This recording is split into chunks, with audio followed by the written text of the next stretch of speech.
Hi guys, ayan. I-try ko ngang magluto ng white ampalaya, kumbaga puting ampalaya. So, sabi ko nga kay Habi na bilhan niya ako ng puting ampalaya at gusto kong magluto na lagyan ko ng itlog. Kasi namimiss ko nga kumain ng ng ampalayang green.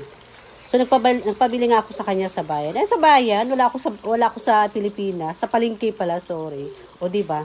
So, ayun na nga, binilhan nga niya ako ng puting ampalaya, isang piraso. Yung isang piraso nga, guys, pagkalaki-laki naman, kaya okay na siya sa pang-ulam namin. So, ayun na nga po, magluluto na tayo. So, ganun pa rin ang style ng pagluluto sa katulad ng green na ampalaya. So, nung hiniwa ko siya, guys, inano ko muna siya ng asin. Parang, ano ba yun? Yung, kumbaga, sa Bisaya, di kumutan sa na ako siya nag-asin para dili siya parat ba. So, yun na nga.